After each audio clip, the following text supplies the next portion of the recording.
I'm ahead of the curve, also known as James Bergman, and in today's interview, I am talking to Dr. Jonathan McClatchy about the historicity of Jesus and the claim of his resurrection. Jonathan is a Christian writer, international speaker, and assistant professor. As well as this, Jonathan has various qualifications, such as a master's degree in evolutionary biology and a second master's degree in medical and molecular bioscience. As mentioned, myself and Jonathan have a conversation about the historicity of Jesus and his acclaimed resurrection.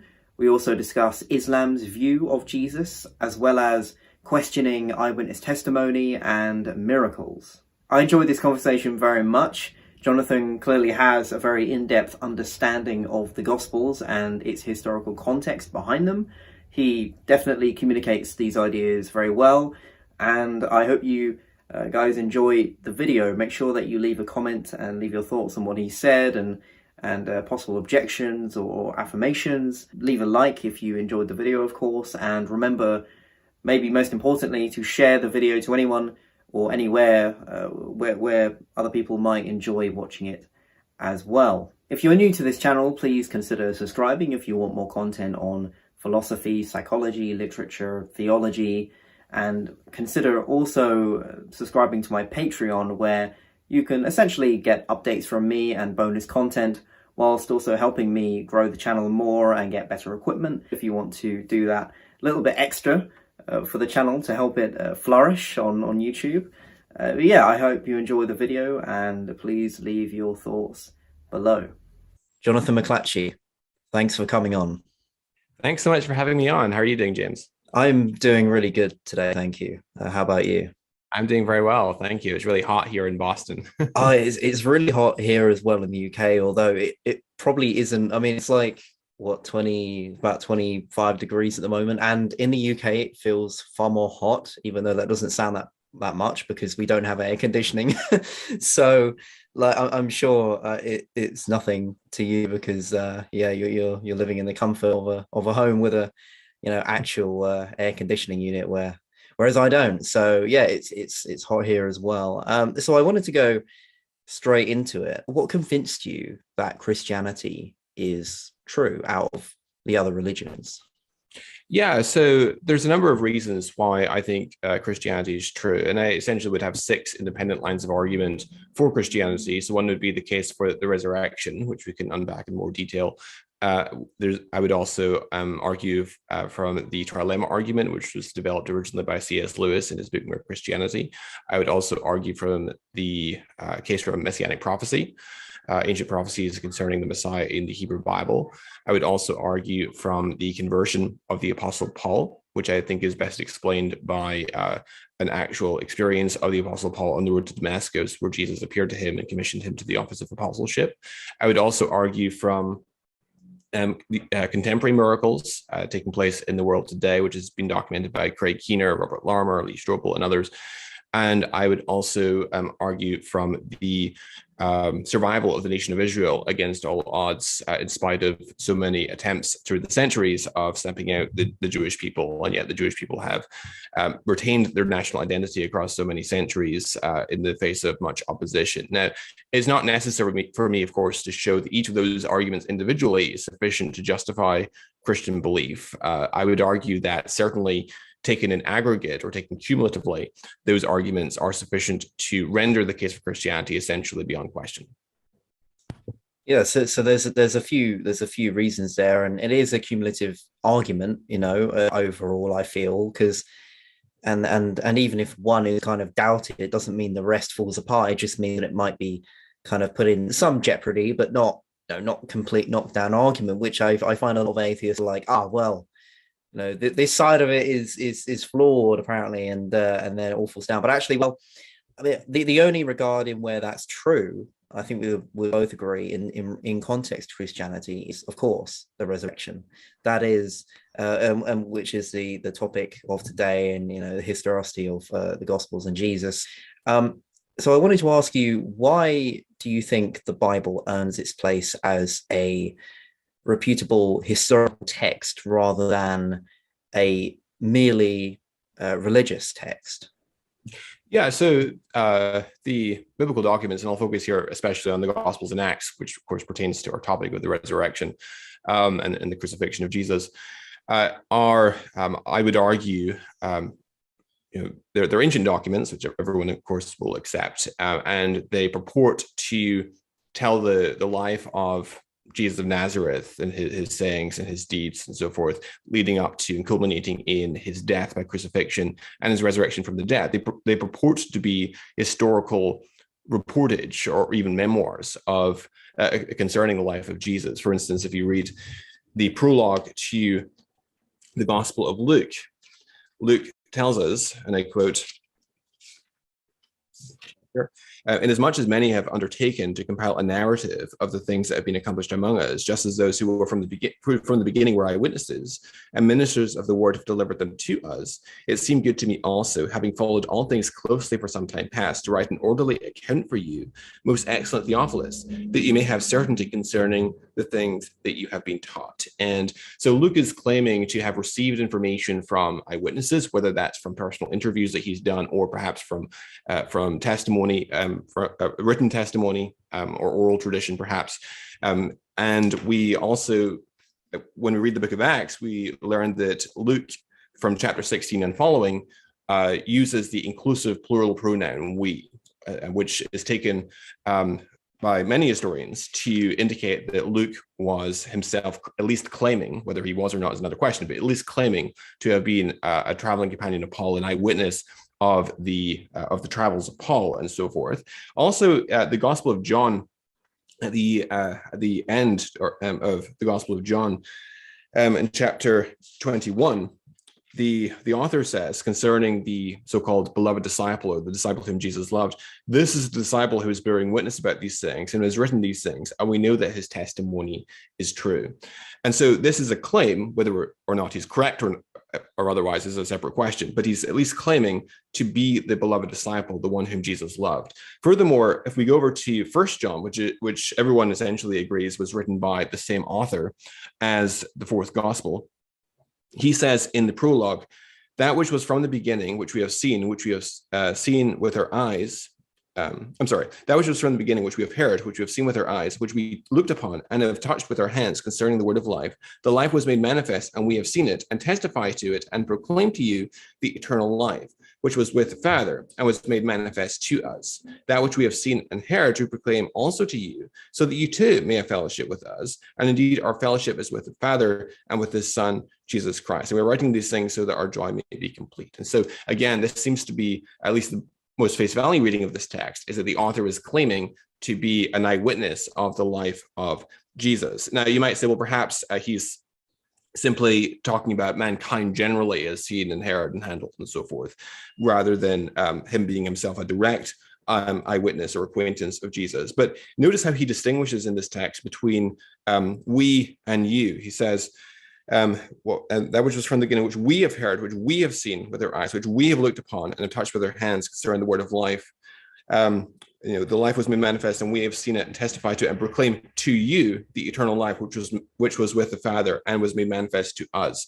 And so I tend to think that the most face value reading of this text is correct, that the author is asserting himself to be an eyewitness of the life of Jesus. Now, of course, there's a separate question, which is, are they telling us the truth? Are they actually eyewitnesses to Jesus' ministry, or at least receiving information from credible eyewitnesses? Well, we can adduce a number of lines of support for that contention. And there are a number of different categories of evidence that I think bear on the grounding of the Gospels and Acts in credible eyewitness testimony. That is to say, eyewitness testimony of individuals who are close up to the facts, well-informed and habitually scrupulous. So an example of a category of evidence that bears, I think, positively on the substantial trustworthiness of the gospel accounts is the feature of what is known as undesigned coincidences. And this was a term that was coined by a Christian philosopher by the name of William Paley, who viewers might be more acquainted with Paley's work in relation to the famous watchmaker analogy in connection to the designoid features of living organisms. But Paley was also a formidable Bible scholar. He wrote a book called Hora Paulinae, which is translated from the Latin title, means the times of Paul. And he pioneered this method of argument known as undesigned coincidences, which is basically where you have two or more accounts concerning an event which overlap and dovetail in a manner that is casual and artless, that is surprising if the account is being fictionalized or if one source is copying from the other or both are copying from a common source. So a few examples to illustrate the point. So in the Gospel of John in chapter 6, we have the setup for the feeding of the 5,000 miracle. And Jesus famously in verse 5, it says, lifting up his eyes and seeing that a large crowd was coming toward him, Jesus said to Philip, where would you buy bread so these people may eat? Of course, he's asking this question to test Philip. But you might wonder, Philip's a fairly minor character in the Gospels. Why turn to Philip in particular? Why not turn to Judas Iscariot, for example, who was in charge of the money bag or something like that? Why Philip especially? Well, we turn over 6 chapters later to a completely unrelated part of John's Gospel. Chapter 12, this is a different Passover feast, different context.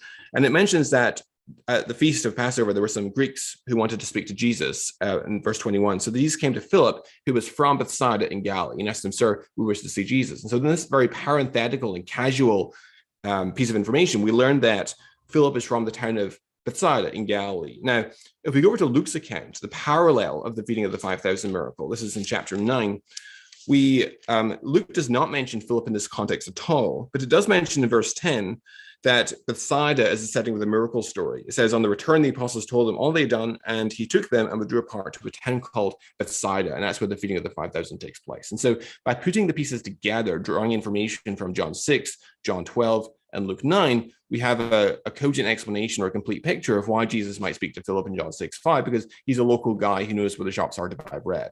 And so that sort of feature of the text is that sort of casual and artless dovetailing, where one account incidentally explains or illuminates some natural question raised by another account, I think provides evidence that is confirmatory that we're dealing here with historical reportage.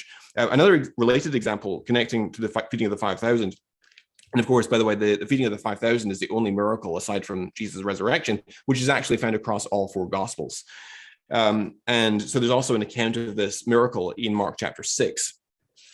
And in Mark chapter 6, we read in verse 30 and 31, the apostles returned to Jesus and told him all they had done and taught.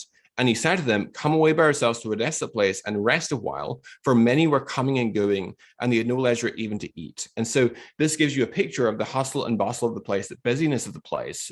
It's so busy, in fact, that they can't find leisure to eat their lunch. So Jesus has them come away by themselves to this deserted area to eat. And then in verse 39, unfortunately for them, of course, the crowds follow Jesus and the disciples. And it says in verse 39 that Jesus commanded them all to sit down in groups on the green grass. Now, the grass in Israel is actually brown throughout the majority of the year, except at a relatively narrow window of time around the spring because of the higher levels of rainfall that coincides with the Jewish feast of Passover. Now, in John's account, John doesn't mention the people coming and going, indicating how busy it is. He also doesn't mention the green grass, but he does mention in verse 4 that the Passover, the feast of the Jews, was at hand. And so then that illuminates why it's so busy, because there's all these Jewish pilgrims coming in for the Feast of Passover, and also illuminates the green grass, but does so in such an artless and casual way that it points to historicity. One other example from the Gospels. So if you look at the institution of the Lord's Supper, this is at the Last Supper, the last Passover meal that Jesus has with the disciples. There in Luke's account from verse 24 of Luke 22, we read, a dispute also arose among the disciples as to which of them was to be regarded as the greatest. And Jesus said to them, the kings of the Gentiles exercise lordship over them, and those in authority over them are called benefactors. But not so with you. Rather, let the greatest among you become as the youngest, and the leader as the one who serves. For who is the greater, one who reclines at table or one who serves? Is it not the one who reclines at table? But I among you as the one who serves. Now, so here we learn that at the supper, the Last Supper with Jesus' disciples, there's this debate that arises among the disciples over who is the greater. And Jesus, of course, tells them that, it's the greatest among you must be the one who serves. And he says, I who is the greater, one who reclines at table or one who serves? Is not the one who reclines at table, but I am among you as the one who serves. Now, when we go over to John's account, the parallel of this incident, and we look at chapter 14, chapter 13 rather, we read that verse 2, during supper, when the devil had already put into the heart of Judas Iscariot, Simon's son, to betray him, Jesus, knowing that the Father had given all things into his hands and that he had come from God and was going back to God, rose from supper. He laid aside his outer garments and, taking a towel, tied it around his waist, and he poured water into a basin and began to wash the disciples' feet and to wipe them with a towel that was wrapped around him. And so forth. And so he washes the disciples' feet as an object lesson in servanthood. John reports this object lesson in servanthood, but does not report the occasion that gave rise to that object lesson in servanthood. Luke's account reports the occasion that gave rise to it, namely the debate among the disciples over who was the greatest, but not the object lesson itself. And so John's account illuminates Jesus' words in Luke. Who's the greater among you, the one who reclines at table or the one who serves? Is it not the one who reclines at table, but I am among you as the one who serves? So John illuminates and explains and clarifies what Jesus is saying there. And also Luke gives us the occasion that makes sense of why Jesus decides on this particular episode to wash the disciples' feet. So that's just a few examples in the Gospels of undesigned coincidences. Just one quickly in the book of Acts, because the book of Acts has scores and scores of examples of these undesigned coincidences between the book of Acts and the letters of Paul. So, for instance, if we look at 1 Corinthians, which is one of the letters that was written by the Apostle Paul, and we read in verse 17 of chapter 4, it says, "That's why I sent you Timothy, my beloved and faithful child in the Lord, to remind you of my ways in Christ." Now, Paul is writing 1 Corinthians from Ephesus. We know this because he sends greetings from Aquila and Priscilla. Then we know from Acts he meets in Corinth and they travel as far as Ephesus. He also makes an allusion to remaining in Ephesus there. So he's writing from Ephesus in Asia Minor, what we now know as Turkey.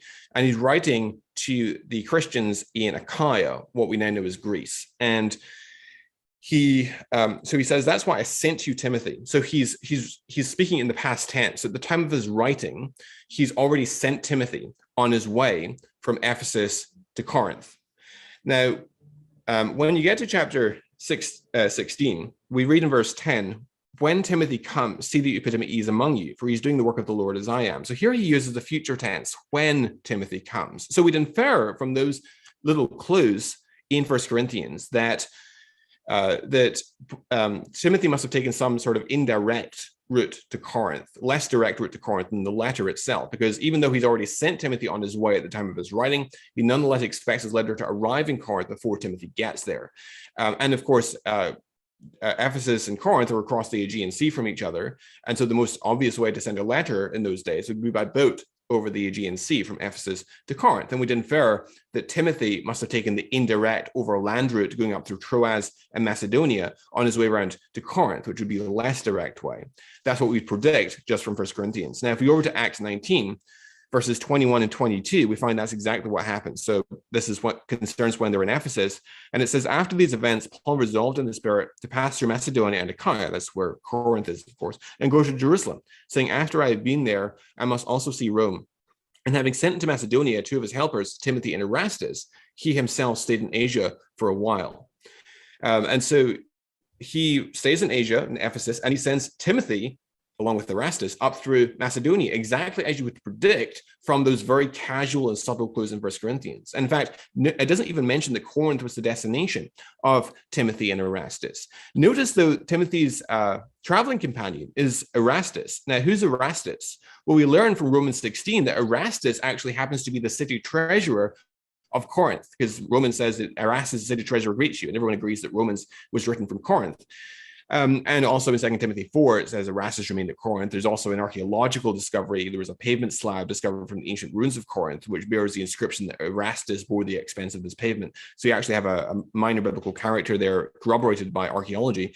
So it's quite fitting then on his way through Macedonia around to Corinth, he's traveling with a guy who just so happens to be from the region of Corinth. So that's just one category of evidence. We could also talk about extra biblical evidences and so forth.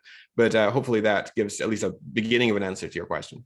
Yeah, that was really interesting. A lot of that was new to me, and you explained that very well. I found it was funny because you mentioned extra biblical evidence. Now, I've been reading some Richard Carrier recently, Mm. and and he talks about well, he claims that the extra biblical evidence is pretty poor, if not non-existent. So I want your view on Carrier's perspective there, and the whole claim that the extra biblical accounts are lacking, basically.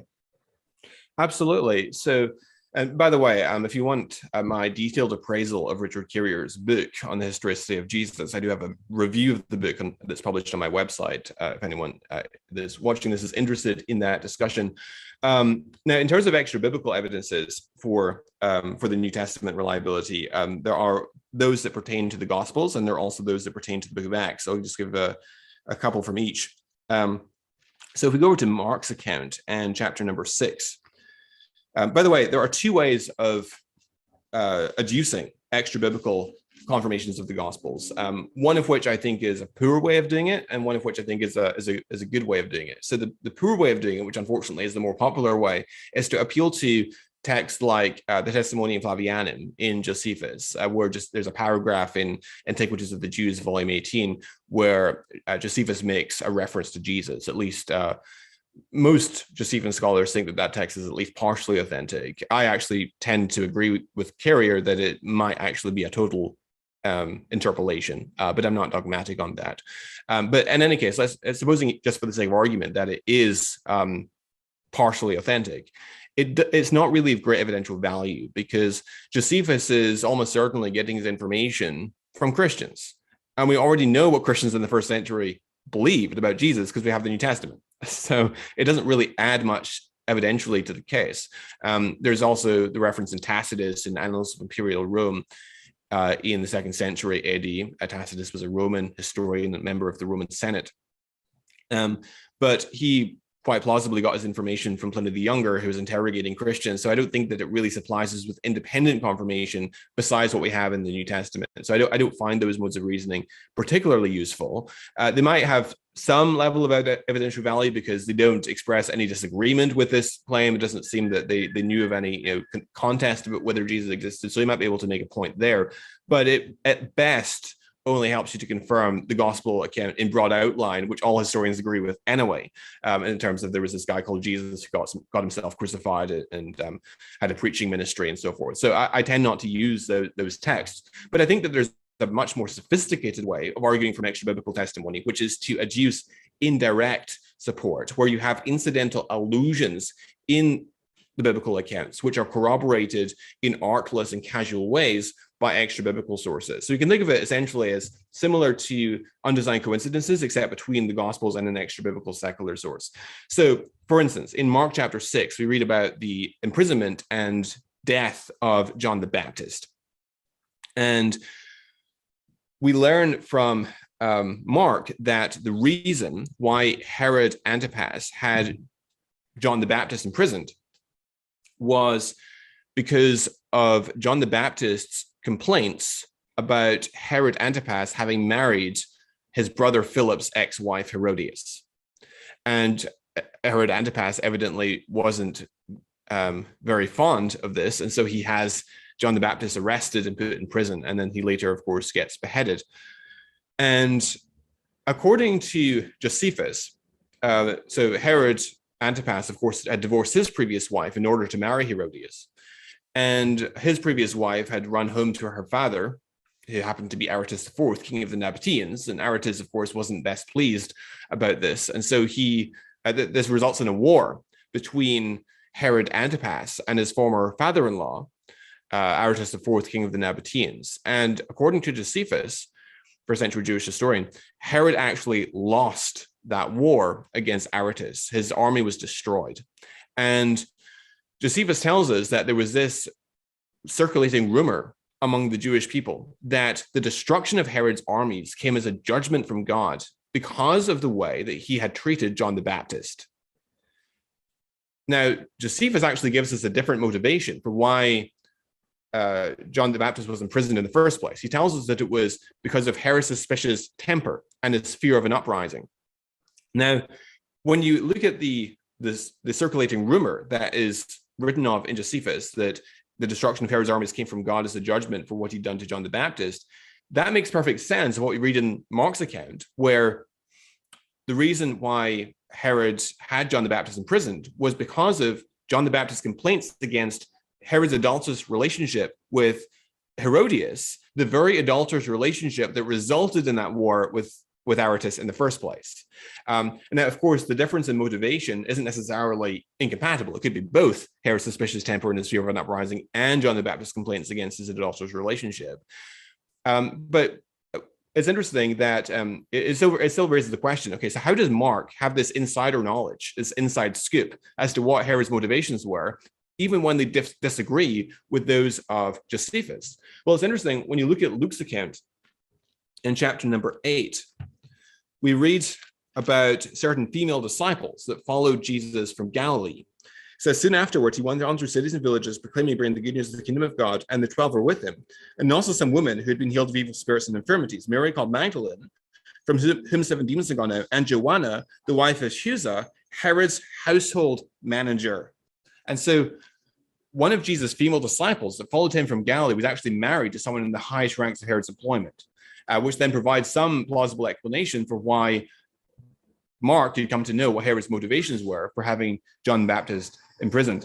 Another example of extra biblical testimony that supports the biblical account is if we look at Matthew and the nativity narrative. This is in chapter number 2. We have the episode where Herod the Great, if you recall, who's actually the father of Herod Antipas that we just discussed, he orders the killing of infants in Bethlehem. And so this results in Jesus and Mary and Joseph fleeing to Egypt.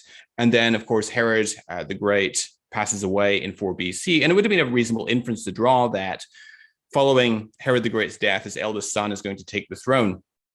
And so in that knowledge, Joseph and his family are on their way back to Judea. And then something interesting happens on the road.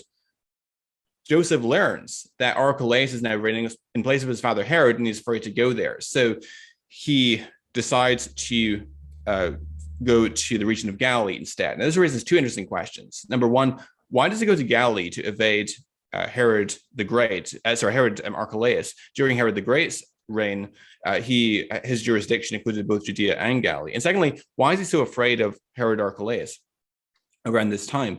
Well, we learn from Josephus that following Herod the Great's death in 4 BC, Herod's territory was divided among 3 of his sons: Herod Archelaus, his eldest, who reigned in Judea. Galilee was ruled by his younger brother, Herod Antipas. There was also another brother called Philip. And so that explains, first of all, why he goes to Galilee to evade Archelaus. There's a different guy in charge in Galilee, namely Herod Antipas. But why, though, is Joseph so afraid of Archelaus right around this time? Well, we read in Josephus that one of the last things Herod the Great did prior to his death in 4 BC was to have certain Jews executed by being burned to death for their part in removing the Roman eagle from the Jewish temple because of its violation of the second commandment of graven images. And some Jews take it upon themselves to have the eagle removed. And Herod the Great finds out who was responsible, has them brutally put to death. This results in a level of unrest among the Jewish people. And then Herod the Great passes away, and shortly thereafter, the Jewish Passover feast rolls around. And there's this influx of Jewish pilgrims coming in for the feast of Passover.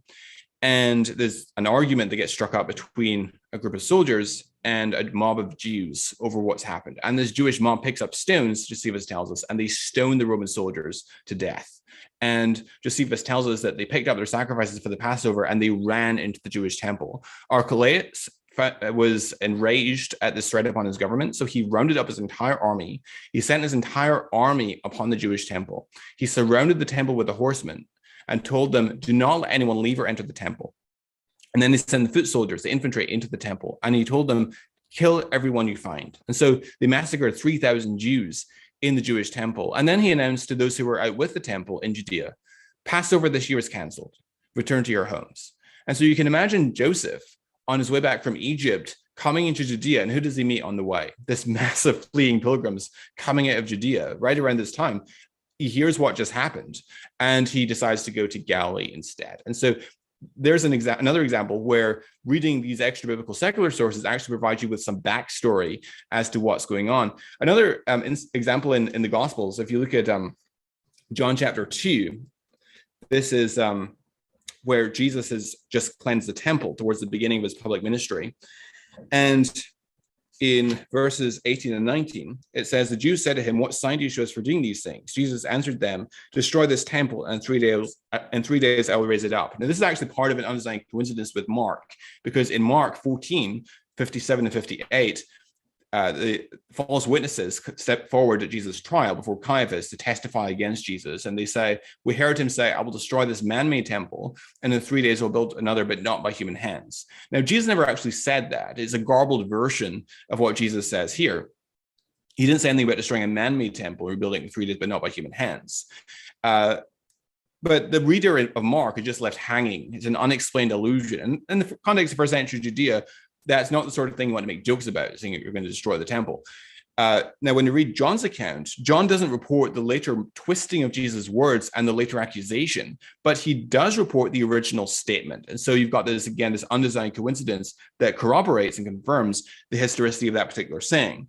But there's also an extra biblical confirmation here as well. So in verse 20, it says, the Jews then said, it's taken 46 years to build this temple, and will you raise it up in 3 days? And of course, it turns out he's speaking about the temple of his body and his resurrection from the dead. Now, notice this very specific time reference. It's taken 46 years to build this temple. Now, according to Josephus, when did Herod begin construction work on the temple? Well, according to Josephus, it was the 18th year of his reign, which lands you in 19 BC. Now, so what's 46 years on from 19 BC, bearing in mind there's no AD 0, lands you in 28 AD, right? So according to this timestamp, we can infer that this episode is taking place in around 28 AD. Now, if we go over to Luke's account in chapter 3, Luke independently gives us a timestamp for the beginning of Jesus' public ministry when he gets baptized. It's verse 1, it's the 15th year of the reign of Tiberius Caesar. Now, when did Tiberius Caesar get to become emperor of Rome? Well, if you read Suetonius in his life of Tiberius, he tells us that 2 years prior to the death of Augustus dies in 14 AD. So in 12 AD, to ensure the smooth transition of power, Augustus took his son Tiberius to be co-emperor of Rome. And so the 15th year then would be, the 15th year of the reign of Tiberius would land you in 27 AD.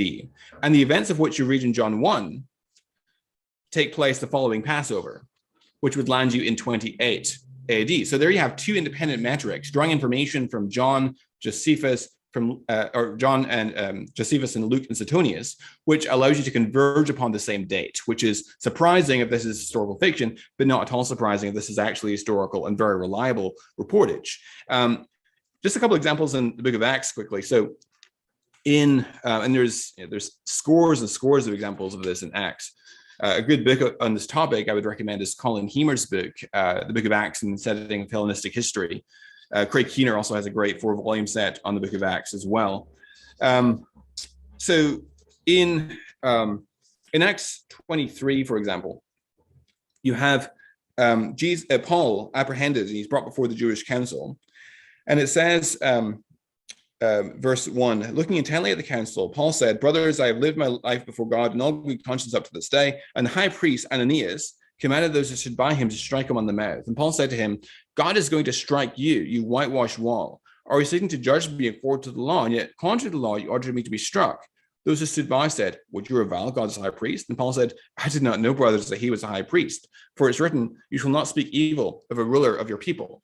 Now, this raises an interesting question. How come Paul doesn't know who the high priest is at this time? Presumably, he could at least tell by his garb. And when you read Josephus, we actually learn that Ananias, of whom that was spoken, was in truth not the high priest, but he was sitting in judgment in that assumed capacity. He previously held the office. He got deposed in AD 52. He was charged with sedition. He was sent by order of Felix to Rome, and later released, but not reinstated to his office of priesthood. And another was appointed to the station called Jonathan. Jonathan got assassinated, and during the vacancy, there was no one officially occupying the office until Ishmael, son of Fabi. And so during that interval, it seems that Ananias took upon himself by his own authority the discharge of the office, which then illuminates Paul's words. Oh, I'm sorry, I didn't realize he was the high priest. Right, it's a deliberate jab at Ananias, but you don't know that from just reading the text. But the account that we find in Josephus provides some backstory as to what's going on there. Another example in Acts is in Acts 22. Paul is brought before the Roman tribune, and Paul said to the centurion who was standing by, is it lawful, this is verse 25, is it lawful for you to flog a man who is a Roman citizen and uncondemned? When the centurion heard this, he went to the tribune and said to him, what are you about to do? For this man is a Roman citizen. So the tribune came and said to him, tell me, are you a Roman citizen? And he said, yes. The tribune answered, I bought the citizenship for a large sum. And Paul said, but I am a citizen by birth. And so why does the Roman tribune say there, I bought the citizenship for a large sum?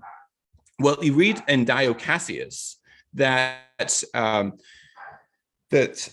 there was that during the reign of Claudius brought in a situation where you could actually purchase a Roman citizenship, and it started off extortionately expensive, so that all of the aristocrats would buy their Roman citizenships for a very large sum, and then once he had saturated the market from the aristocrats, he would then reduce the rate so he could saturate the market from the middle class, and then he would once they'd all purchased their Roman citizenships, he would then lower the price again to get money from the lower class citizens. And in fact, Dio Cassius says that it came to be a common saying in those days that because the purchase of a Roman citizenship had become so cheapened, that you could get a Roman citizenship just by bringing the right person some pieces of broken glass. And so then that illuminates the the tribune's words. I paid a large sum for my citizenship. In other words, how much did you pay, Paul? One final example. So in the accounts of Paul's voyage in Acts 27, you have the account of his shipwreck, and we read that the prisoners get transferred by a Roman centurion to an Alexandrian grain ship, and they end up in Crete, and there's a lot of evidence bearing on the credibility of Paul's voyage in Acts 27. If you want a good book on this, I recommend James Smith's book, The Voyage and Shipwreck of St. Paul. So they are, according to Acts 27, they're trying to traverse the island, going from one end of the island to the other along the shoreline. But there's a tempestuous wind that comes down. It says in verse 13 and 14 that it sailed along Crete close to the shore, but soon a tempestuous wind called the northeaster struck down from the land. Now, there is actually a well-confirmed wind that rides over Crete from the northeast and is actually strongest at this exact time near the Passover. So that's an interesting confirmation. It also tells us in verse 16 that as a result of this wind, it says, running under the lee of a small island called Cauda, we managed with difficulty to secure the ship's boat. Now, what's impressive is that the Isle of Cauda that's referenced there is actually more than 20 miles west-southwest of where the storm likely struck the travelers in the Bay of Massara. And that's precisely where the trajectory of a northeaster should have carried them. And it's not the sort of information someone would have inferred without having been blown there. And ancients actually found it nearly impossible to properly locate islands that far out. In fact, Ptolemy and Pliny the Elder had the estimates in Luke's day, and both contradict Luke, but it's Luke's report alone that actually gets the implied location of the island correct. So Colin Hemer, in his book, the Book of Acts in the Setting of Hellenistic History, he says that, and I quote, he says, in the places where we can compare, Luke fares much better than the encyclopedist Pliny. He might be regarded as the foremost first century example of such a source. Pliny places Cauda opposite Hieripna, some 90 miles too far east. Even Ptolemy, who offers a reckoning of latitude and longitude, makes a serious dislocation to the northwest, putting Cauda too near the western end of Crete in a position which would not suit the unstudied narrative of our text. And so we have another example there of an extra biblical corroboration where something is corroborated that the authors of the Gospels and Acts couldn't possibly know what we'd be able to cross-check through archaeological and documentary evidence. Well, one very final example in Acts so in Acts 16, verse 14, it mentions that Lydia, a seller of purple dye or fabric is from Thyatira, which is a city which we find in Asia Minor. And that city, it turns out, was in fact a center of the trade in purple dye. Remember the stock of common knowledge was much less at that time. So it's important not to anachronistically think that the ancients would have access to Google and Wikipedia and could just look things up in order to include them in their account. And so the accuracy of Acts and indeed the Gospels on very, very minor and very specific details is, I think, quite confirmatory that they are individuals who are well informed and close up to the facts. Yeah, that was a lot of detail and a good amount of examples, and it really does strike me, as you say, as you offered the information, that clearly at the time they weren't playing around with the current events. Like, they weren't just being flippant about what was occurring, and they were actually, in terms of the historicity of what was occurring at the time, it's fairly admirable that we can actually know as much as that from the time, because I find that there's a kind of a misconception that we can't know anything from like 2,000 years ago or something, and that's I've encountered that kind of idea quite a lot. And I'm no historian. I'm actually a kind of reader of books that might be about history, because I enjoy the topic, and also because of it relates to religion as well, i.e., Christianity especially.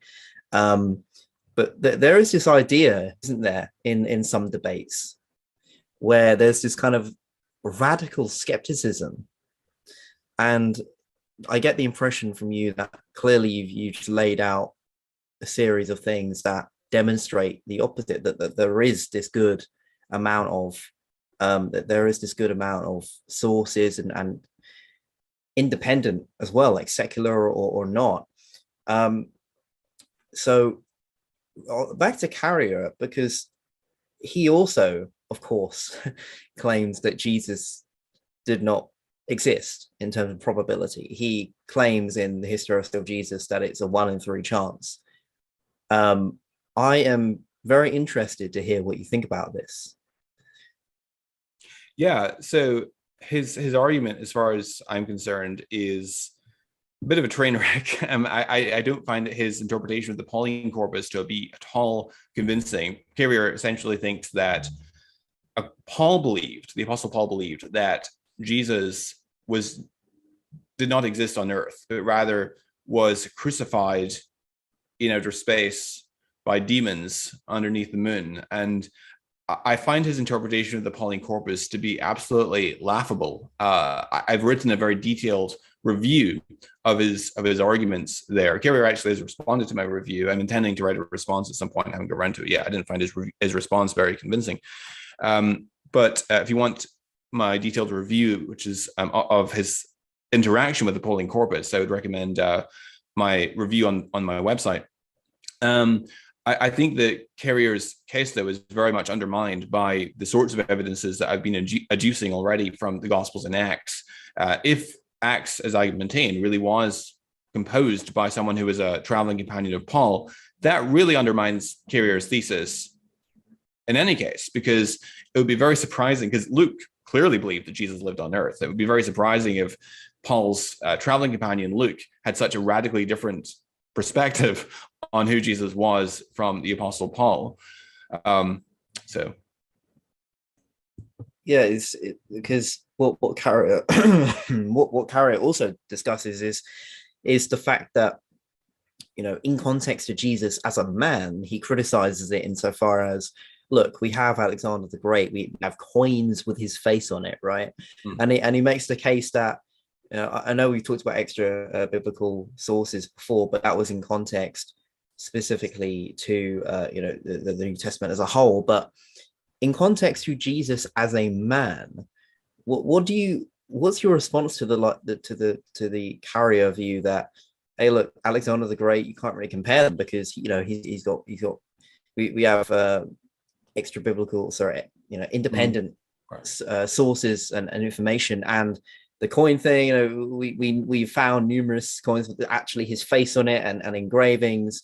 And Carrier claims that there's just nothing of that sort of Jesus, and I'm wondering what you think about that. Yes, this is a common fallacy where one says, well, the evidence for hypothesis X should be better than it is. We could have even more evidence.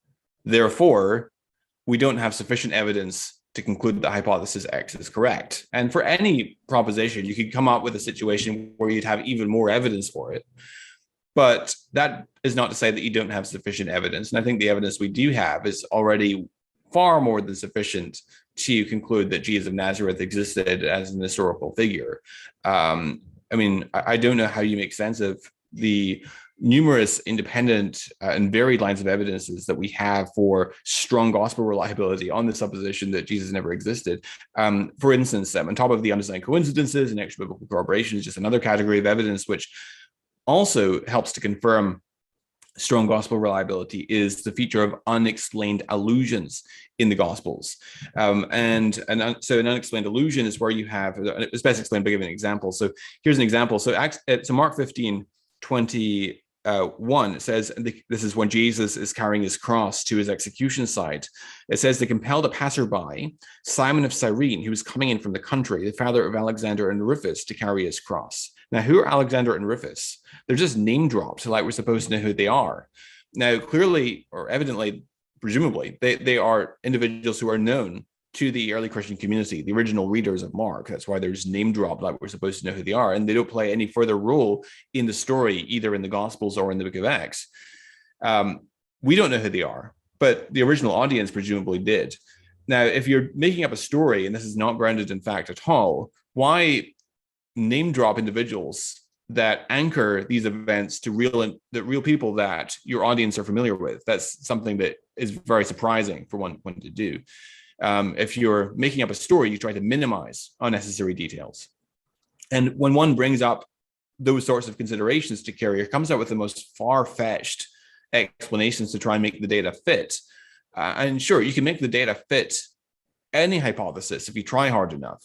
That's essentially how young Earth creationism works, right? Is just make the data fit, find a way of getting it to work by invoking enough auxiliary hypotheses. Now, you can certainly do that with Jesus mythicism as well, or you could do what I think is the more reasonable and more rational thing, which is to favor the hypothesis that labors under the fewest auxiliary hypotheses. And I think that the explanation that these features of the text exist because we're dealing with real historical events is the simplest, the most parsimonious, and most face value reading of the data. Does that make sense? Yeah, I'm interested in you kind of briefly outlining your response to Carrier's book, and the point, some of the points that he made. I'd be interested in you sharing that. As I said before, Carrier believes that the Apostle Paul thought that Jesus was Jesus was crucified in outer space below the moon by demons. And I think that there's a overwhelming case within the Pauline corpus that discounts that idea. And that's wholly apart from the considerations I already elaborated, that the Gospels and Acts appear to be substantially reliable. I think that Carrier is just out to lunch on his analysis, not only of the Pauline corpus, but also his analysis of the Gospels and Acts. And I actually interact with some of his material regarding the book of Acts in my review of his book. So I'd refer readers to that for more information, further discussion of that.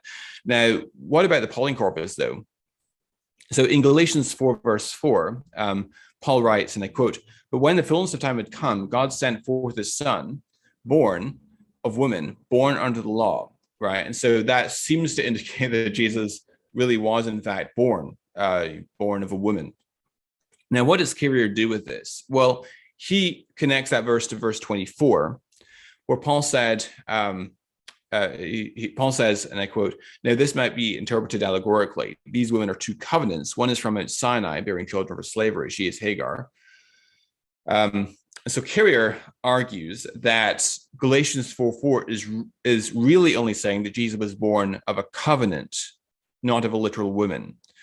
But this, I think, is a very strange interpretation, because Paul only introduces the allegory in verse 21 of Galatians 4, 17 verses after verse 4. In Galatians 4:24, Paul is only indicating that he's about to show an allegorical understanding of the narrative that he's just made reference to in the book of Genesis concerning the births of Ishmael and Isaac. The whole purpose of the allegorical interpretation of the two women is to show the true significance of Jesus' birth, given that Jesus traces his lineage back to Isaac, which is the child born through trust in the promises of God, and he was born of the free woman Sarah in Galatians 4:23.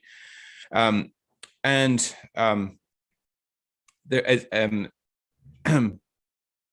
another text that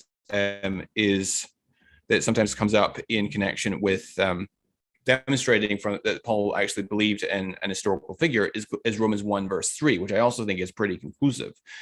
So Paul writes in the prologue of his epistle to the Romans, and I quote, "Paul, a servant of Christ Jesus, called to be an apostle, set apart for the gospel of God, which he promised beforehand through his prophets in the Holy Scriptures concerning the Son who was born of the seed of David according to the flesh." Now, what does Carrier argue? So he argues that although the verb Paul uses here, ginome, is used of birth by other authors, it's not the word that Paul customarily uses for birth, which is genao. And Carrier argues that ginome is used of God's manufacture of Adam's body from clay and God's manufacture of our glorified bodies in heaven. So Carrier argues that this is a strange word for Paul to use if he simply means to indicate that Jesus was born. So Carrier thinks or his interpretation of Romans 1 verse 3 is that God manufactured Jesus out of sperm that was obtained from David's belly, and Carrier suggests that this event took place in outer space. So he has in mind the Genesis 2 verse 7 in the Septuagint translation, which is the Greek translation of the Hebrew Old Testament, in which the word egeneto, which is the aorist indicative form of ginome, appears, describing the man as becoming a living creature. But the word that's used to describe the moment of divine manufacture in that text is egeneto. It's not egeneto, but it's rather eplasen, which is the third person aorist indicative of the verb plaso. So the word egeneto rather is used in this context to describe the change of state from non-living to living. So it's not precisely correct to say that egeneto refers to divine manufacture. And Paul himself, in fact, alludes to that text in 1 Corinthians 15:45. So while Carrier asserts and claims that Paul does not use ginome to refer to a human birth, that only begs the question, since he has to assume that Romans 1 verse 3 and also Galatians 4 verse 4, which says that Jesus was born using the word genomenon of a woman and born under the law, are not using the verb in that sense, which is a very question he's attempting to address. And moreover, according to Liddell and Scott's Intermediate Greek Lexicon, the verb ginome in the context of persons means to be born.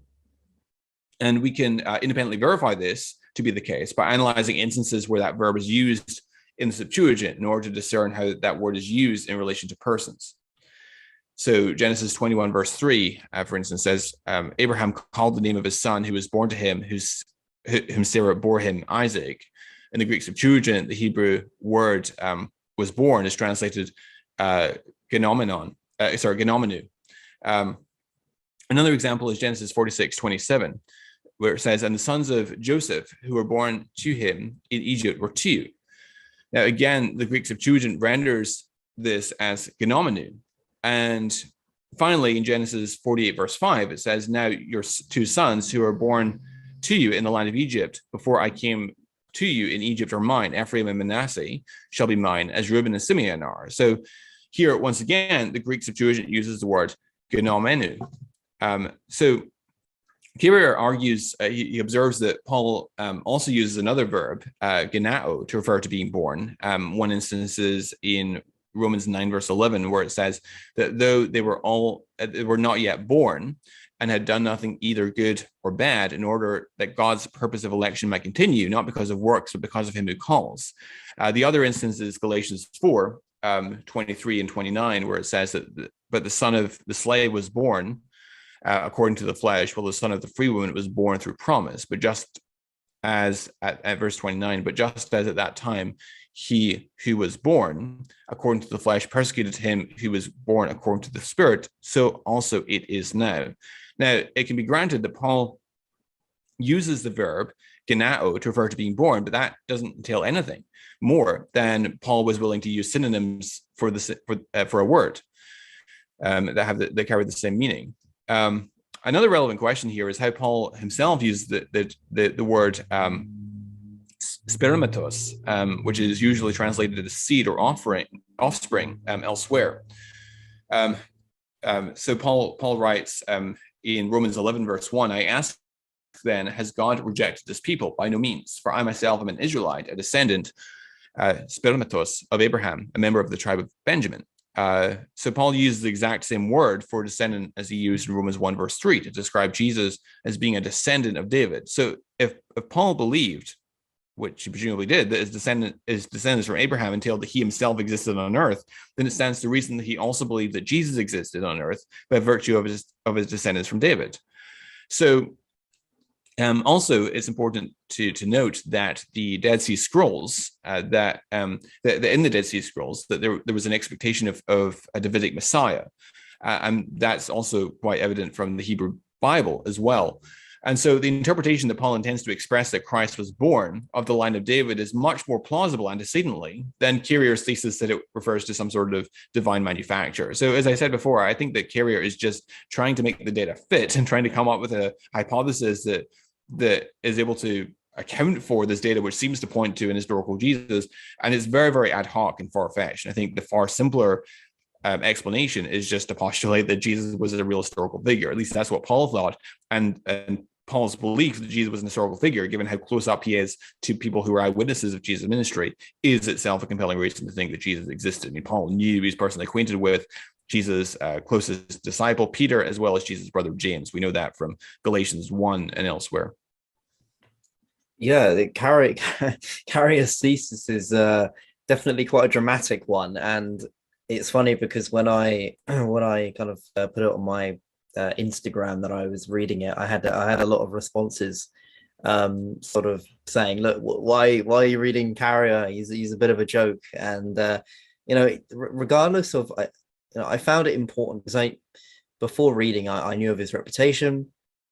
I've heard arguments against his thesis, but I think that it is really important to read Carrier and individuals like this who do point to a question that should be considered, of course, but because I'm a firm believer in actually reading a text for yourself and actually coming to your own conclusions, and the problem with that obviously is that it's quite long quite often, and thankfully though with Nietzsche, one of my favorite authors, it's actually a very fun time reading him because he's just so dramatic, and his language is lyrical, and I must say really Carrier's book was quite difficult to get through. I can't admit to finishing it all because of its density, and I have to give him that. Like it seemed to me that he did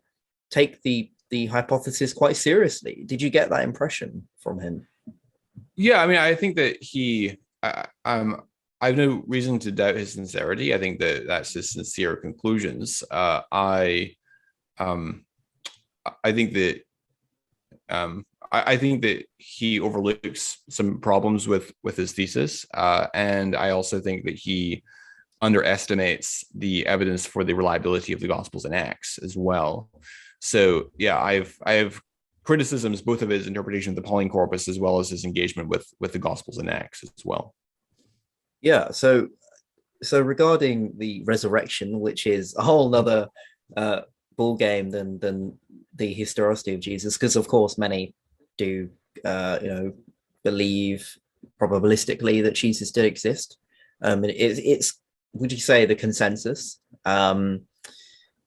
So the resurrection, could you go through, as because it is obviously there's quite a lot to it, the arguments for the resurrection and the context behind it, but could you give a brief overview of your argument for the resurrection, and then we can kind of go from there? Sure. So I'll start by contrasting my approach to the resurrection from what your viewers might already be familiar with, which is the so-called minimal facts approach, which was developed and championed by people like Gary Habermas and Michael Licona calls it calls it bedrock, historical bedrock. And I have some significant concerns about the minimal facts approach. Basically, for those that aren't familiar with it, the minimal facts approach basically argues that, or basically attempts to limit the data set that's used to demonstrate the resurrection to those facts which enjoy strong evidential support and also enjoy scholarly consensus from more than 90% of contemporary scholars across the theological spectrum. And also the minimal facts approach has a tendency to lean very heavily on the Pauline corpus, particularly the oral creedal tradition that we find in 1 Corinthians 15, 3-7. And I have a number of concerns about the minimal facts approach. For one thing, when Habermas, who of course pioneered the minimal facts approach, is pressed on the alternative explanation for the appearances, because appearances is a minimal fact by his criteria, if you define it broadly enough. But when he's challenged on some sort of alternative explanation, such as the mass hallucination hypothesis, some sort of objective vision, something along those lines, his rejoinder is typically to appeal to the implausibility of mass hallucinatory experiences or shared group hallucinatory experiences. The problem, though, is that that's no longer qualifying as a minimal fact by Habermas's criteria, because the group appearances is not recognized by more than 90% of historical scholars. And so Habermas essentially has to change his criteria midway through the argument without disclosing this to his audience. And so this is a little bit of a bait and switch problem. I'm also not convinced that one can repose the entire weight of one's case on 1 Corinthians 15, 3-7, as people like Habermas have a tendency to do. I think that Habermas grossly over-exaggerates how early you can justify dating the creed in 1 Corinthians 15, 3-7. Habermas wants to put it within a year or two of Jesus' crucifixion. We just don't have good reason to think that's the case. It might be the case, but we don't have good reason to think that. Habermas wants to say that Paul likely received his oral creed when Paul met with Peter and James, that we read of in Galatians 1, the very people mentioned in that creed, and he may well have got it from them at that time, but we don't know that. And I also, there are a number of different types of appearances that are consistent with the appearance claim broadly construed. You have, for instance, a non-speaking Jesus, or a Jesus that floats above the ground, or one who appears very briefly for a few moments and says all is well or something and then vanishes. And some of those appearances actually might be disconfirmatory of the hypothesis of a bodily resurrection. If you imagine like a floating Jesus and you try to touch him and your hand goes right through him, for example, that would be disconfirmatory of a bodily resurrection. So I'm not convinced that you can limit yourself to the minimal facts data set and still justify strongly the idea that Jesus rose from the dead.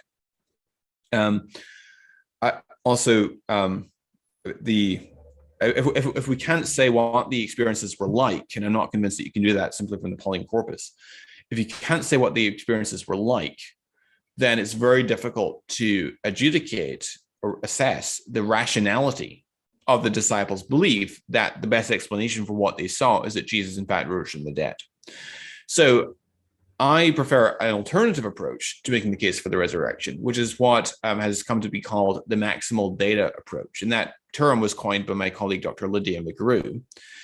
And the maximal data approach essentially asserts up front that, and argues for, that what we have in the Gospels and Acts reflects the testimony of those who are close up to the facts, well-informed, and habitually scrupulous. That being the case, then we have, and I've already adduced kind of an evidence sampler and how I'd go about making that sort of argument. If that is the case, then we have a justification for thinking that the accounts in the Gospels and Acts concerning the nature and variety of the resurrection encounters with the risen Jesus actually reflects what was being asserted by those who were purportedly eyewitnesses of Jesus' resurrection.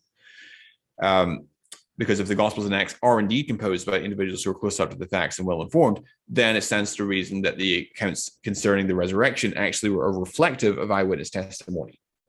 Now, when anyone makes any sort of testimonial claim, whether that be sexual assault allegation or witness to a miracle, whatever it happens to be, there are three and only three broad explanatory categories that could purport to account for and explain why they made the claim. One is that they lied about it. One is that they're honestly mistaken, and one is that they're actually correct, or a combination thereof. Now, when we look at the nature and variety of the resurrection encounters that we find in the Gospels and Acts, we find that they are not merely individual sightings from a distance and very briefly or something like that, but they are multi-sensory. They involve multiple sensory modes, not just individual sightings, but group sightings, group conversations with Jesus, long discourses with Jesus, like the Emmaus disciples, for instance, physical contact with Jesus, eating with Jesus more than one occasion. In Luke 24, you've got Jesus eating broiled fish in their presence. In John 21, you have Jesus eating breakfast with the disciples on the shore of the Sea of Galilee, and so forth. Physical contact with Jesus, according to Acts chapter 1, it was extended course of 40-day time period. So it wasn't just a brief and confusing episode. And it's a sort of set of testimonial claims it's very difficult to be honestly mistaken about. Another line of evidence that also argues against them being honestly mistaken is the fact that according to all four Gospels, Jesus' resurrection is on the Sunday, the first day of the week, the Lord's Day. And this appears to be a very early belief. I mean, the Christians actually changed their sacred day from Sabbath observance to Lord's Day observance, the first day of the week. And actually, if you read the early church fathers, we learn that the reason why they changed their sacred day from the Sabbath to the Lord's Day, or the Sunday, was because that's the day they believed Jesus was raised from the dead. There's actually no competing tradition in the early church. And all four Gospels independently say that Jesus was raised on the Lord's Day, on the first day of the week. And you find references to Lord's Day gathering very early sources, including Paul, Book of Acts, Book of Revelation, and so on. And not to mention the early church fathers. Now, that's striking because Paul makes the point in 1 Corinthians 15 that Jesus is the first fruits from among those who have fallen asleep, from among the dead. In other words, he is the first to be raised to glory and immortality ahead of the general resurrection at the end of the world. He is the guarantor, if you will, of the rest of the resurrection to come. Now, of course, that is presented as a fulfillment of the first fruits feast, because in Leviticus 23, you have the Feast of First Fruits, which is celebrating the first day of the harvest, the guarantor that the remainder of the harvest is to be delivered. And that was, according to Leviticus 23, to be celebrated on the day following the first Sabbath, following the Passover, which would make it the Sunday. And so it's striking then that Jesus' resurrection purportedly happens on the day following the first Sabbath, following the Passover, namely the Sunday. Given the theological import of that, with Jesus being the first fruits from among the dead, that points to design, away from the honest mistaken hypothesis. It could be design either on the part of the human authors or on the part of God, raising Jesus from the dead on that special day in order to make a theological point. But it does point away from the hypothesis that they were honestly mistaken. So then, having reduced very drastically the probability of the hypothesis that the disciples were honestly mistaken, we then redistribute the probabilities between two remaining explanations for why the disciples claimed what they did. Either Jesus, in fact, was raised from the dead, or they lied about it deliberately. And when we look at the book of Acts and the letters of Paul and other sources like Clement of Rome, for instance, towards the end of the first century, we discovered that the early apostles were willing to voluntarily undergo labors and dangers and hardships and persecutions and sufferings, and in some cases martyrdom, on account of their testimony that Christ was raised from the dead. In other words, they went against their own self-interests and the interests of their own self-preservation and so forth. Now, when life or liberty are at stake, multi-party conspiracies tend to break down. The fact that you have these multiple purported witnesses who are willing to suffer persecution and in some cases martyrdom on account of their testimony goes a long way towards establishing their sincerity. Furthermore, you've got the use of in all four Gospels, apparently independently, of women as the chief discoverers of the empty tomb. And given the patriarchal society that was ancient Palestine, where the testimony of a woman was worth a fraction of that of a male witness, that also tends to suggest that the reason that they included what was for them that awkward and embarrassing fact of women being the chief discoverers of the empty tomb was because that really was what happened. And in any case, why involve the women at all? I mean, you're involving additional parties that could potentially blow your conspiracy, especially when you factor in that involving the women is going to involve, in addition, other influences on the women outside of the apostles' control, such as their husbands and things like that. So the conspiracy hypothesis also doesn't seem to make sense to me. And so if the hypothesis that the apostles lied is extremely improbable, and the hypothesis they were honestly mistaken is extremely improbable, and if I'm correct, the Gospels and Acts actually do reflect what the apostles were claiming, then in my judgment, the best explanation of the relevant data is that Jesus, in fact, arose from the dead. And so that's the position that I take. Does that make sense? Yeah, no. There's a few things, aren't the women making that discovery, and you know, I used to, I don't know, maybe I still hold this view to some extent, but eyewitness testimony. I mean, I do psychology at university. I'm going back in September, so a couple of months now, and I'm very skeptical of eyewitness testimony. The most famous case is the Loftus one, where there's a simulated car crash, and they go and interview the onlookers of different different groups, and one group they use different language, and the other one they use different language, and one they say smash, and then the other one they say crash, and then the people of the crash report that, oh well, it must have been far more fatal, whereas the smash, it's like, oh well, maybe it wasn't, right? So based off of that, and the psychology of how people come to believe what happened during events, especially if they're traumatic, I'm naturally quite skeptical against eyewitness testimonies. What would you say to that skepticism? How can, I know that you've gone to it a bit there, but what's your response to that? Like, we can't trust eyewitness testimonies. Yeah, that's a good question, and this comes up quite often. And there have been studies that have been done on the reliability of eyewitness testimony, and you're right that eyewitness testimony is typically not seen as particularly reliable in a court of law. In cases where, and studies have shown that eyewitness testimony has a tendency to be unreliable when certain criteria are met, namely when the participants are strangers to one another, when there's a weapon present, such as a knife or a gun, because your attention tends to focus on the weapon rather because you want to stay alive a bit longer, so you tend to miss certain details, and when events happen very quickly over a period of seconds or minutes. Whereas when we're looking at the resurrection encounters that are reported by the Gospels, we see that, by contrast, the experiences are multisensory, polymodal, involving multiple sensory modes. They're over a long period of time, 40 days. My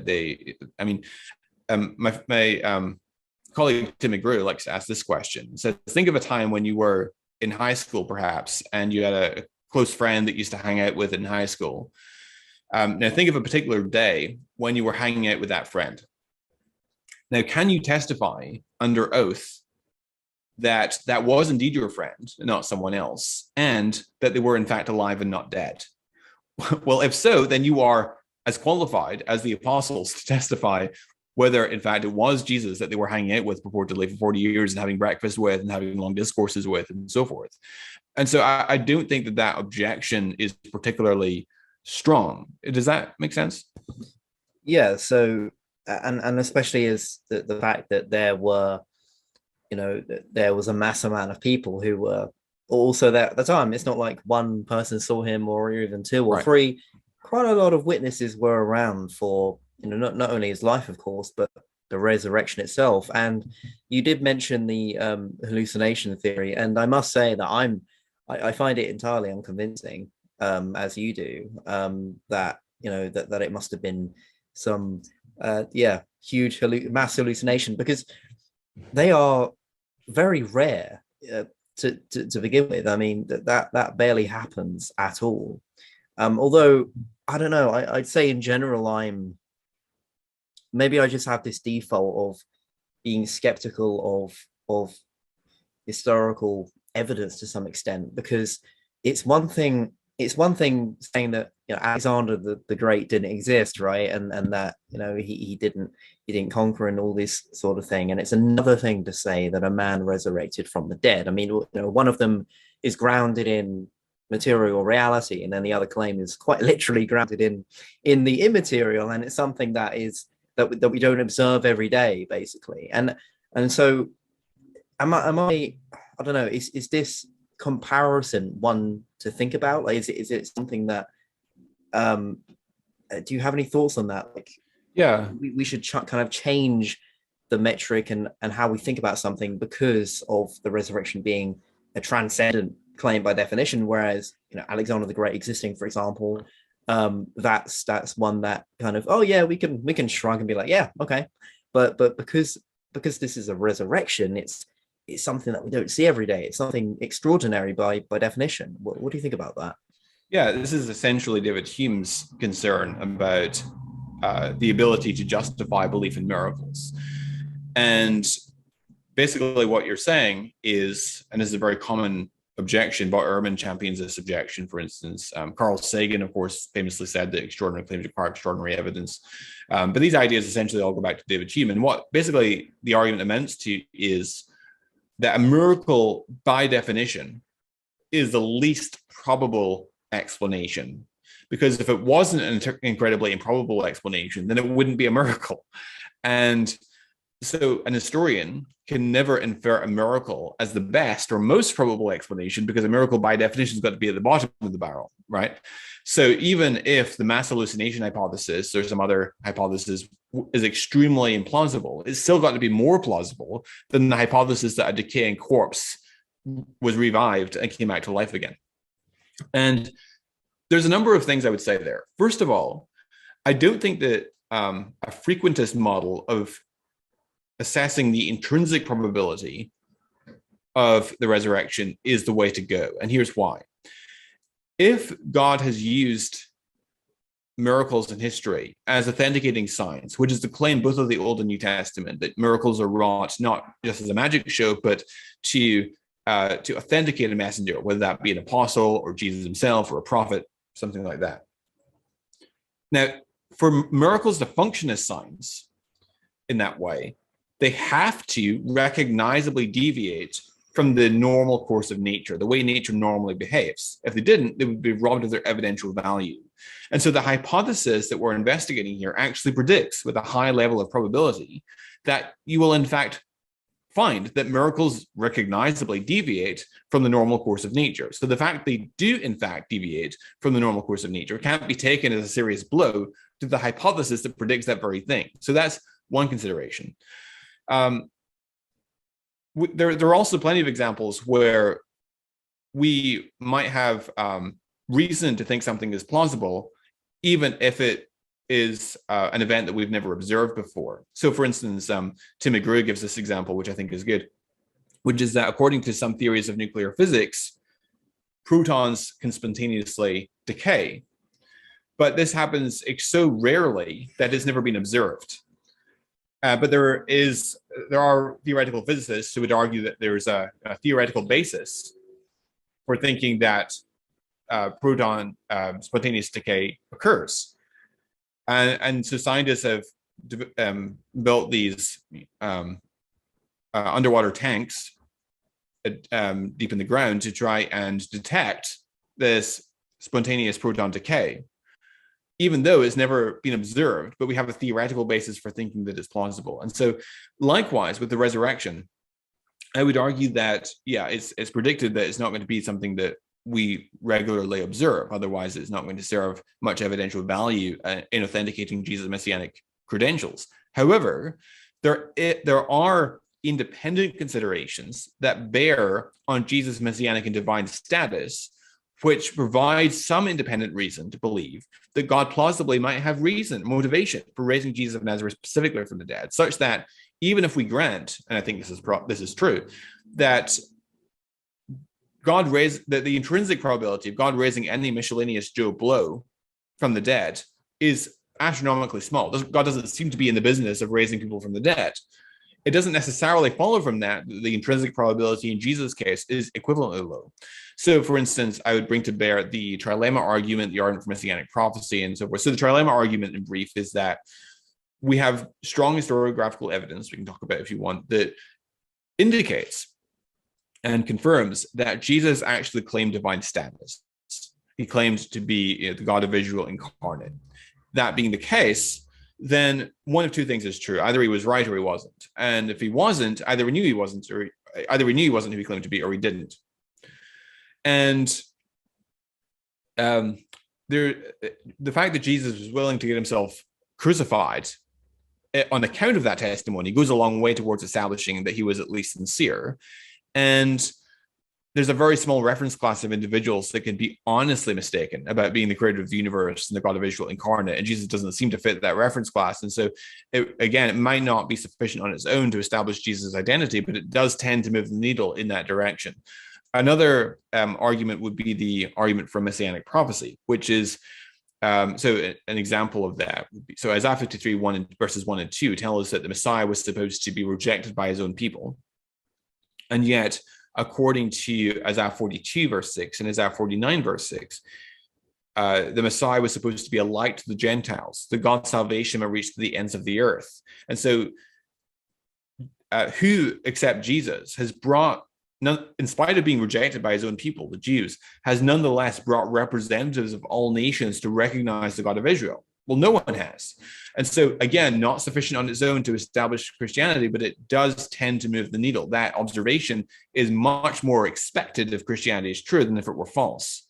Another example is Jesus' birth in Bethlehem, which I think is well supported by evidence, which we can talk about. And we already gave one example relating to an extra biblical corroboration of the nativity accounts. Now, if Jesus really was born in Bethlehem, again, not sufficient to show that Christianity is true, but it's highly probable that if he's the Messiah, that he would be born in Bethlehem, but not especially probable on the falsity of that hypothesis. Another example would be the fact that Jesus' death coincides with the Feast of Passover, given the theological import of that. That's very well supported historically, that Jesus died at Passover on Nisan 15th. That being the case, that's striking because of the theological import of that. The Passover was relates to the last of the 10 plagues of Egypt, where the angel of death would come and smite the firstborn of every Egyptian household.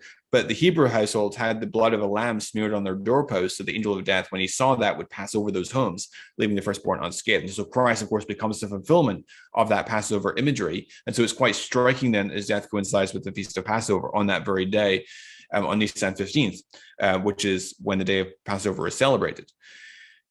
So that's striking, not sufficient on its own, but it does again tend to move the needle. Then you've also got the argument from contemporary miracles, which I think is also compelling, taken in cumulatively. Not all cases of reported contemporary miracles are equally well documented or equally credible, but there's enough in there that is, in my judgment, credible that makes me think there's something to it.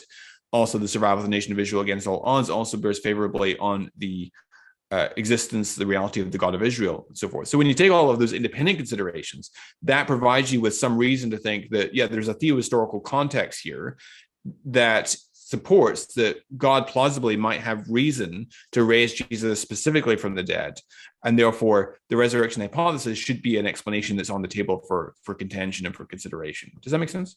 Yeah, it sounds, yeah, it's definitely a cumulative case, for sure. But I would say most knowledge is down to cumulative speculation and a hypothesis and study, and evidence coming together to come to this probabilistic conclusion.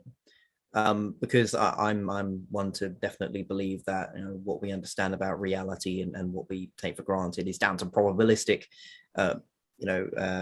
hypothesis and things like that. Certainty is not within our grasp necessarily. I'm wondering I don't know if you've seen, and I don't think it's original to Matt Dillahunty, but have you seen the Unbelievable, Premier Unbelievable with Justin Briley debate when I can't remember, I think it's Glenn, but it was Matt and Glenn, and Matt Dillahunty says, why did Jesus sacrifice himself to himself for a weekend? I'm wondering what you think about that.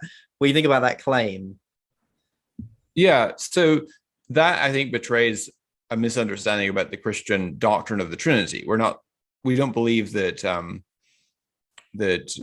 Jesus sent himself and Jesus sacrificed himself to himself, and that's just not a Christian understanding. The Christian understanding is that God is one; He's complexion, is unity, but there's three persons that make up that divine essence, that divine being, three co-equal, co-eternal divine persons, namely the Father, the Son, and the Holy Spirit. So the Father sends the Son is voluntarily sacrificed to the Father on behalf of the sins of the world. The Father sends the Son, and the Son voluntarily breaks into human history and lives a perfect life and obeys all of the requirements of the law, and then finally goes to the cross and dies on the cross, and he is raised on the third day. But it's the sufferings of Christ. When Christ was suffering on that cross in Calvary, it wasn't merely the physical sufferings of Christ that availed to atone for our sins, but it was the fact that he was enduring the wrath and judgment of a holy God on behalf of mankind, that we had violated God's law, and Jesus paid our penalty with his own life's blood. And so there's more to it than just simply the physical sufferings of Christ. And so God decided that the penalty that Christ endured would be sufficient to satisfy both his justice, because God is holy, he's just, and he must come against sin with perfect righteousness, or he's no longer perfectly just. But then, of course, that conflicts with his love. God is love, God is compassion. So how do those come together? Well, they come together in the person of Christ, who satisfies God's justice, because he is being a fully divine person, and taking upon himself a human nature. He is qualified to endure the wrath of God in our stead, such that there's no condemnation, as Romans 8 verse 1 says, for those who are in Christ Jesus, because Christ has consumed he's drunk the cup of divine fury right down to the very last drop, which is why when he cries out on the cross, tetelestai, or it is accomplished, it's as though he turns over that cup and not one drop falls out, because he's consumed it right down to the very dregs. So that's the Christian perspective on Christ's death, or at least that's the mainstream penal substitution view of what's going on in the atonement. Does that make sense? Yeah, and there's a question that I have as well, which is, why did this just have to happen in the first place? Why did Jesus even have to come to us allegedly and sacrifice himself for us? I mean, as far as God's perspective goes, why wasn't the implications of Jesus's sacrifice already there from the beginning? Why did it have to, why did the whole drama have to happen in the first place? Yeah, so a couple of things I'll say there. First of all, even supposing that we don't have a complete answer to that question, that is, I would argue, only a question rather than an objection per se. So I encourage people to distinguish between questions and objections. Questions, of course, can express objections, but for a question to become an objection, you need an additional premise, either that we do know the answer and that entails some sort of internal inconsistency or is answered with empirical evidence, or that we don't know the answer and if Christianity were true, we should expect to know the answer. So, and of course, we all have unanswered questions. There are plenty, whatever worldview you want to adopt, there's going to be unanswered questions. The question is it an objection? And I don't think, even if we couldn't supply a fully satisfying answer to that question, I don't think that that would be a reason to reject Christianity if the evidence justifies that Christianity is true and we just can't understand certain things.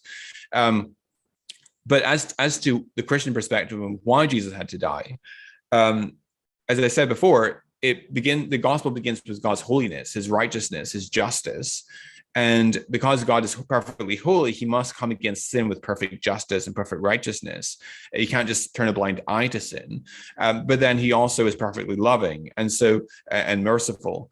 And so those attributes of God come together in the cross of Christ, that Christ fully satisfied the just requirements of God in order that we could be pardoned before a just and holy God, and therefore legally acquitted before him, and so that we could enter into eternal fellowship with God. Does that answer your question? Yeah. So enter into eternal fellowship of God. So that is, so it's kind of setting up this guarantee that there will be kind of like a sense of replenishment and hope in the after, and it was this kind of message being delivered that this would occur and you're not kind of left alone. And William Lane Craig makes a really interesting argument. He actually posted this. I learned it from him in his debate with Christopher Hitchens all those years ago. And he said, because Hitchens was like, well, why did it take so long for Jesus to come?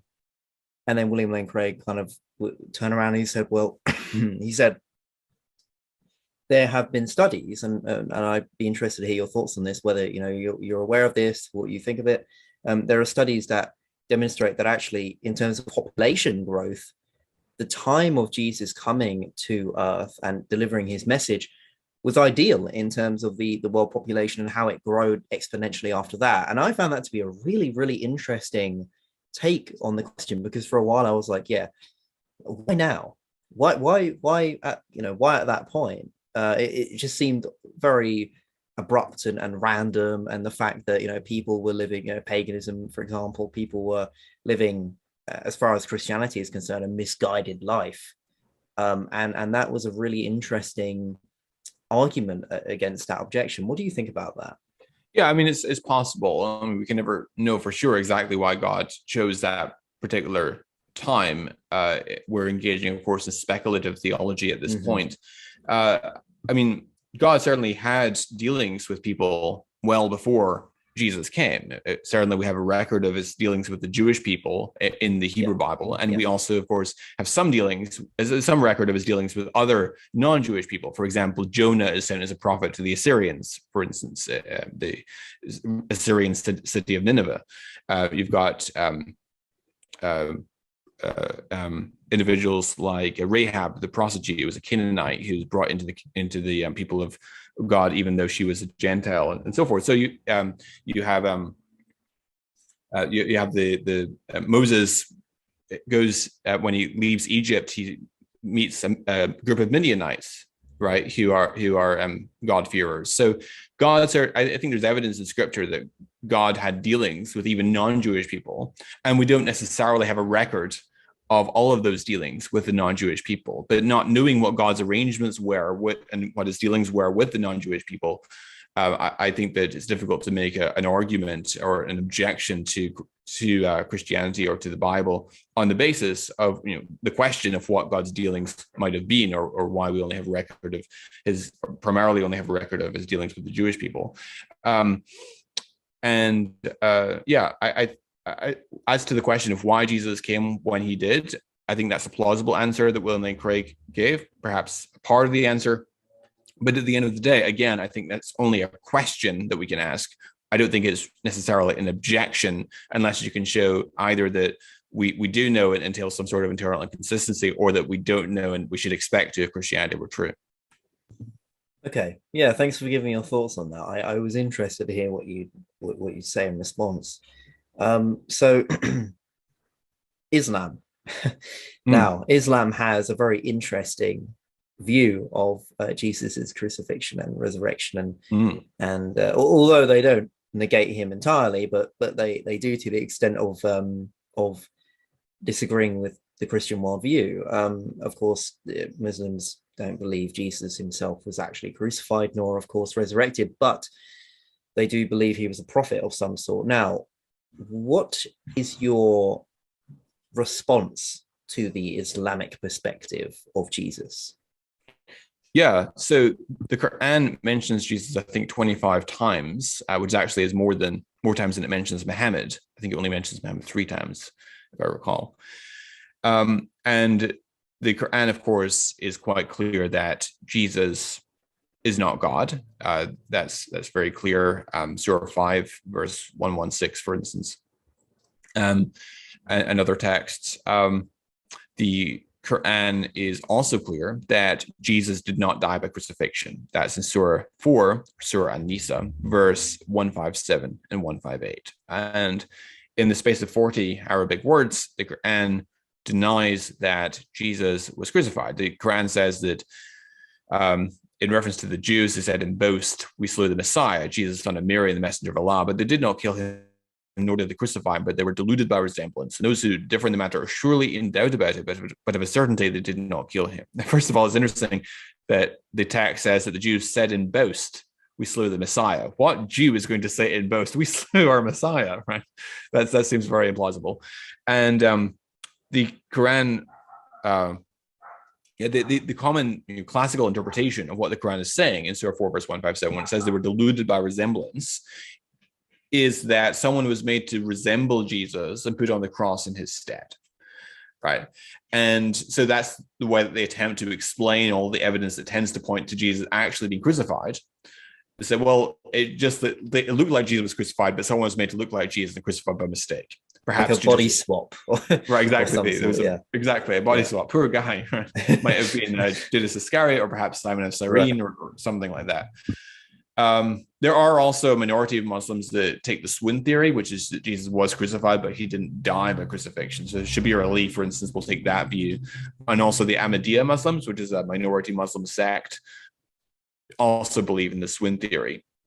And most Muslims, though, don't consider the Ahmadiyya to be Muslims.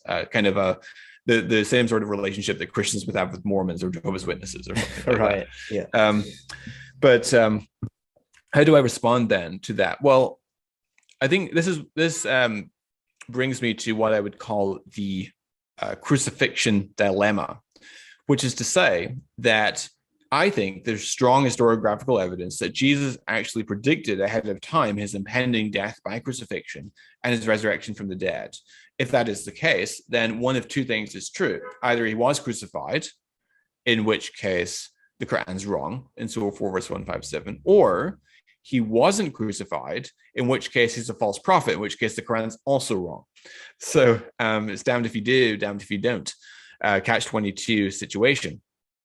And in terms of evidence that Jesus actually did predict this ahead of time, so I already mentioned earlier the undesigned coincidence and extra biblical support relating to Jesus' statement in John 2, verses 18 and 19, when the Jews have asked Jesus, "What miraculous sign do you show us to prove your authority to do these things?" And Jesus says, "He'll destroy this temple rebuilt in 3 days." And we looked at an undesigned coincidence with Mark 14, 57, 58.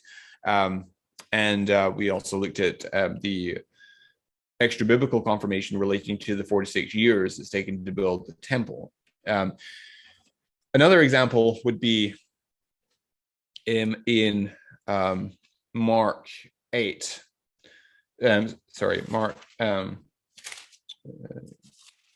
Mark 8 and verse 31 and following says, "He began to teach them that the Son of Man must suffer many things and be rejected by the elders and the chief priests and the scribes and be killed and after 3 days rise again.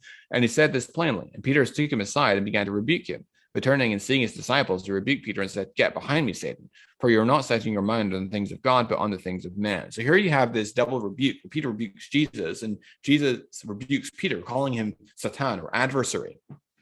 Now, is this the sort of thing that you would expect? I mean, the patristic sources tell us that Mark's source was the Apostle Peter, which is plausible. Now, is this the sort of thing you would expect Mark to come up with if this had not in fact happened in the way that Mark says, where Jesus says, "Get behind me, Satan," to the Apostle Peter? It seems unlikely. It does provide evidence that this is probably historical. Another example would be in John chapter 18, where where Jesus is being arrested in the Garden of Gethsemane, and Peter takes his sword to strike off the ear of the high priest's servant, and the high priest's servant's name is Malchus, John tells us. And it says that Jesus said to Peter, "Put your sword into its sheath. Shall I not drink the cup the Father has given me?" And so the cup, of course, is an image from the Old Testament. Psalm 75, for instance, talks about the cup of God's fury. And the idea is that the nations are to drink this cup, which represents the wrath and the judgment of God. But of course, the New Testament theology is that Christ takes that cup and he drinks it himself. And so he uses this metaphor of the cup to describe his sufferings on the cross. He says, "Put your sword into its sheath. Shall I not drink the cup the Father has given me?" Now, interestingly, John's gospel nowhere else uses the imagery of the cup to describe Jesus' sufferings. So why does he use the imagery of the cup here? Well, if you look at the synoptic gospels, we learn that Jesus had just been praying that night in those very terms, asking, "Father, if it be possible, let this cup pass from me. Nonetheless, not as I will, but as you will." And so the synoptics report that Jesus was praying that night in these very terms. John reports the statement, "Shall I not drink the cup the Father has given me," upon his arrest, but doesn't report that Jesus had been praying that night in those very terms. And so the two accounts fit together in a very casual and artless way that tends to support historicity, and therefore support that Jesus actually did predict ahead of time his impending death by crucifixion and his subsequent resurrection from the dead. And so again, either if Jesus was crucified, then it contradicts the Quran, so Islam's wrong. Or if he was not crucified, then he's a false prophet, which makes the Quran also wrong. So that would be my argument there. Yeah, no, I'm still not convinced of the Islamic perspective, to be honest, because I've talked to Hamza sources, and I watched it. Mm-hmm. Oh, nice. Yeah. I hope you enjoyed it. And I think one of the fundamental parts of what he said throughout that discussion, I really was not convinced of the when he was talking about, well, we can't trust history, and because it felt, I know it's not his area, and that's fair enough and understandable, but it did feel like a half-baked sort of counter argument, and it's kind of surprising because it's such a pillar of Islam, and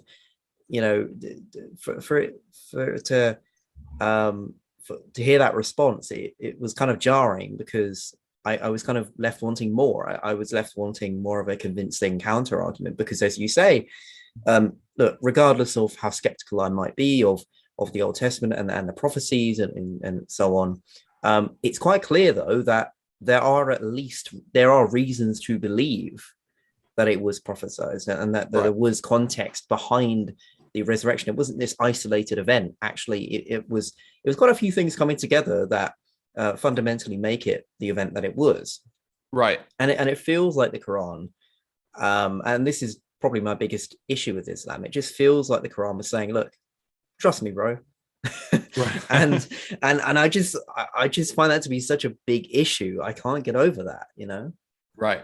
I completely agree. And the crucifixion is in our earliest strata of early Christian records. I mean, you find it, for instance, in Philippians 2:5-11, that scholars call the Carmen Christi, which is a lot of scholars think it's an ancient Christian hymn, where it says that our attitude should be like that of Christ Jesus, who, being in very form of God, did not consider equality with God a thing to be grasped at all costs, but humbled himself, taking upon himself the form of a man, being found, or the form of a servant, being found in human likeness, and becoming obedient to the point of death, even death on the cross.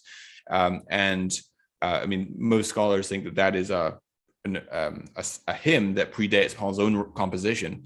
So that's an early source. Also, 1 Corinthians 15:3-7, which, of course, we've alluded to previously, mentions the crucifixion, that what I received, I pass on to you as of first importance that Christ died for our sins in accordance with the scriptures, that he was buried, and he was raised again on the third day in accordance with the scriptures, and so forth. And of course, in verse 11 of 1 Corinthians 15, Paul alluding to the other apostles, he says, whether then it was I or they, so we preach and so you believe. And so he thus assumes that the Corinthians understand what he's saying concerning the resurrection and the crucifixion to be in alignment with what the other apostles have been preaching. And we know independently that the Corinthians were acquainted with the preaching of Peter, because in 1 Corinthians 1, Paul chides the Corinthians for having divisions and factions in their midst. Some say, I follow Cephas, others Apollos, others I follow Paul, others I follow Christ. So the Corinthians were acquainted with Peter's preaching, and Paul seems to imply that the other apostles, including Peter, had already preached this message concerning the cross, burial, and resurrection of Christ. So it's very difficult to get around the evidence that we have in the New Testament. Yeah, it does. Again, I'm agnostic atheist, but it really does feel like Christianity has the upper hand in its historicity to me. Right. But yeah, anyway, I think you picked your brain enough for today. Thank you so much for coming on. It was really, it was really interesting, in depth, and I'm gonna have to rewatch this a few times just to try and, just to try and kind of take it all in and to think more about it, because you've given me a lot of food for thought. Absolutely. Thanks so much for having me on. Must do it again sometime. Yeah. Well, I originally had, of course, some other bonus questions, and like we rightly agreed, it's probably better to keep it to the subject. But yeah, thanks again for coming on, and hopefully I'll see you soon.